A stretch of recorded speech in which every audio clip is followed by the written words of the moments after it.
حضرت عمر رضی اللہ عنہ کو دور آیا تو کام پھر بھی بگڑے ہیں، شراب پینے والے مڑتے ہی نہیں۔ تو حضرت عمر کے دور میں پھینٹی لگانے کے ساتھ ساتھ مشورہ کیا کہ کیا کیا جائے ان شرابیوں کا۔ تو حضرت علی رضی اللہ تعالی عنہ نے مشورہ دیا کہ حضرت، شرابی جب شراب پیتا ہے دماغ کو چڑھتی ہے تو وہ گالیاں تو دیتا ہی، گالیاں دیتے دیتے کسی کی ماں بہن پر تہمت بھی لگا دیتا، اس کی زبان پر کنٹرول ہی نہیں ہوتا، اور کسی کی بہن، کسی کی بیٹی، کسی ماں پر تہمت لگائے تو اسلام کہتا ہے اس کو 80 کوڑے لگاؤ۔ تو جس شرابی نے شراب پی کے بکواس بھی کی ہو، میرا خیال ہے کہ اس کو 80 کوڑے لگانے چاہیے۔ تو 80 کوڑوں کی سزا مقرر ہو گئی اس بندے کے لیے جو زبان سے بیہودہ گوئی کرتا ہے اور شراب پی کے گول گباڑا کرتا ہے۔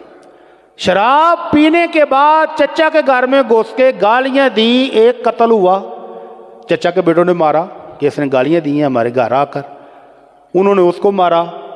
ایک شراب پینے کی وجہ سے 8 سے 10 قتل ہوئے۔ وجہ کیا ہے؟ شراب پی تھی جی پلوان نے، پہلوان سے کنٹرول نہیں ہوا، گالیاں دیتا ہوا نکلا ہے، تو آگے سے چچا کے بیٹوں نے پھڑکا دیا۔ تو پھڑکاتے پھڑکاتے اپنے ہی کزن ایک دوسرے کے مارتے مارتے، چچا تایا مارتے مارتے 10 قتل ہو گئے اس شراب نامراد کی وجہ سے۔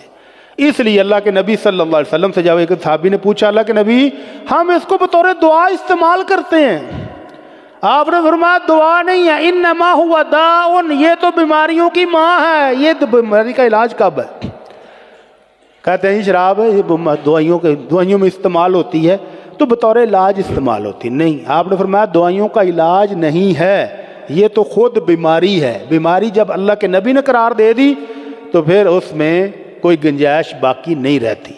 اب آپ پوچھیں گے ہومیوپیتھک دوائیوں میں تو ہوتی یہ ہے، ہومیوپیتھک دوائیوں میں بعض دوائیوں میں 99% تک الکوہل ہوتی ہے اور 1% دوائی ہوتی ہے۔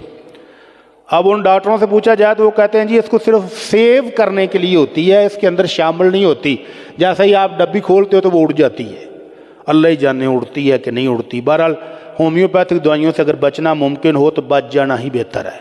اللہ کے نبی صلی اللہ علیہ وسلم کے دور میں شراب نوشی کرنے والوں کو ملامت بھی کی جاتی تھی، ڈانٹ ڈپٹ کی جاتی تھی، شرم دلائی جاتی تھی۔ اللہ کے نبی صلی اللہ علیہ وسلم کے پاس ایک شرابی کو لایا گیا تو آپ نے فرمایا اس کو تھوڑا سا پھینٹی بھی لگاؤ اور تھوڑا سا ملامت بھی کرو۔ تو ایک شخص نے کہا امت تقیت اللہ، وہ تینوں اللہ کا کوئی ڈر نہیں، کوئی خوف نہیں، شراب حرام میں باز آ جا۔ دوسرے نے کہا ما خشیت اللہ، اللہ کا خوف کر لے۔ تیسرے نے کہا مستحییت من رسول اللہ، وہ تینوں اللہ کے رسول کا بھی کوئی حیا نہیں، شراب پی کے پکڑا جاتا ہے اور پھر اللہ کے رسول کی خدمت میں لے آ جاتا، کچھ تو شرم کر لے۔ اتنے میں ایک صحابی نے کہا اخزاک اللہ، اللہ تجھے رسوا کرے۔ تو اللہ کے نبی نے کہا نہیں، شراب اس نے پی ہے، جرم اس نے کیا ہے، سزا وہ لے رہا ہے، تو اس طرح گالی دے کر شیطان کو خوش نہ کرو، بلکہ اس کے لیے دعا کرو اللہم اغفر لہ، اللہ اس کو معاف کر دے، اللہم ارحمہ، اللہ اس پر رحم فرما، اس کو ہدایت دے دے۔ تو شرابی کو اس کی شراب کی وجہ سے اس سے نفرت رکھیں، اس کو صلاح کرنے کی کوشش کریں، اس کو کسی سینٹر میں داخل کرائیں، اس کو کسی عالم دین کے پاس بٹھائیں، اس کو خاندان کے کسی بڑے بزرگ کے پاس بٹھائیں جو اس کو سمجھا سکے۔ ہاں اگر وہ پکڑا جائے شراب پی ہے ثابت ہو جائے تو پھر اسلامی حکومت ہوگی تو کوڑے لگائے گی، اور اگر حکومت ہی ایسی ہو کہ خود سپلائی کرتی ہے تو پھر کیا ہو سکتا ہے۔ البتہ اللہ کے نبی صلی اللہ علیہ وسلم کے بارے میں آیا کہ آپ کے سامنے ایک شرابی کو لایا گیا کہ وہ رستے میں جھومتا ہوا جا رہا تھا، کسی نے شراب پیتے نہیں دیکھا، نہ اس کے ہاتھ میں بوتل ہے، لیکن وہ رستے میں جھومتا ہوا جا رہا ہے۔ اس کو پکڑ لیا گیا، چلا حضرت اللہ کے رسول کے پاس لے کے چلتے ہیں، ٹھکائی کراتے ہیں۔ تو اللہ کے نبی صلی اللہ علیہ وسلم کے پاس جب لا رہے تھے تو وہ رستے میں ہاتھ چھڑا کے بھاگ گیا، اور اللہ کے نبی کے گھر کے سامنے سے پہلا گھر اللہ کے نبی کے چچا حضرت عباس کا تھا، تو وہ حضرت عباس کے گھر میں چلا گیا اور چاچا جی نے جا کے جپھی پالی، چاچا جی بچائے ہو، ایک ورہ بچائے ہو۔ تو اللہ کے نبی صلی اللہ علیہ وسلم کو بتایا گیا جی وہ تو آپ کے چاچا جی کو چمٹ گیا جا کے۔ تو اللہ کے نبی بھی ہنس پڑے کہ ایویں کیتا تو کہاں، اللہ کے نبی وہ بھج گیا، انہیں پڑھ لیا جا کے چاچا جی نے۔ تو اللہ کے نبی کے چچا کی سفارش پر پھر اس کو چھوڑ دیا گیا، کیونکہ ثبوت کوئی نہیں تھا کہ اس نے شراب پی ہے، صرف جھوم رہا تھا۔ تو شراب کے ثبوت پر اس کو سزا ملے گی، ثبوت نہ ہو تو پھر چھوڑا بھی جا سکتا ہے، لیکن شیطان کو خوش کرنے والا کوئی کلمہ نہیں کرنا چاہیے۔ اللہ کے نبی صلی اللہ علیہ وسلم کا ایک صحابی تھا جس کی طبیعت بڑی خوشگوار تھی، وہ اللہ کے نبی کو اکثر آ کر ہنسایا کرتا تھا، لیکن شراب دی عادت بھی نہیں سی چھوٹ دی۔ ہر تیسرے دن پڑھیا جاتا ہے تو پڑھ کے لے آتے، اللہ کے نبی کی کٹائی کراتے تو پھر جاتا تھا، پھر آتا، پھر آ جاتا پی کے۔ تو ایک دن ایک شخص نے کہا یہ کتنی بار پکڑا جائے گا، کتنی بار اس کو اللہ کے نبی سزا دیں گے، انہوں شرم آمدی کوئی نہیں۔ اور زبان سے وہی کلمے نکل گئے، اخزاہ اللہ، اللہ اس کو رسوا کرے، یہ جان نہیں چھوٹتی اس کی شراب سے۔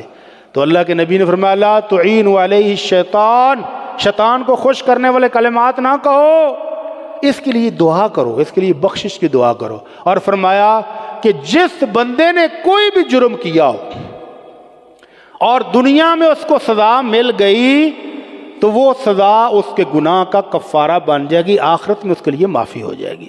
اس لیے شیطان کو خوش کرنے والی باتیں نہ کرو۔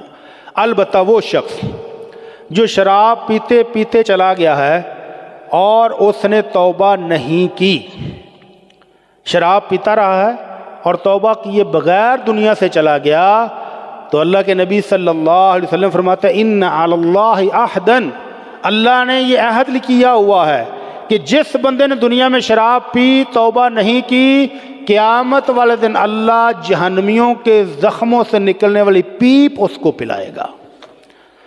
اللہ تعالیٰ رحم فرما دے، اللہ تعالیٰ ہم سب پر رحم فرما دے اور اس گندی چیز سے ہم سب کو محفوظ فرمائے۔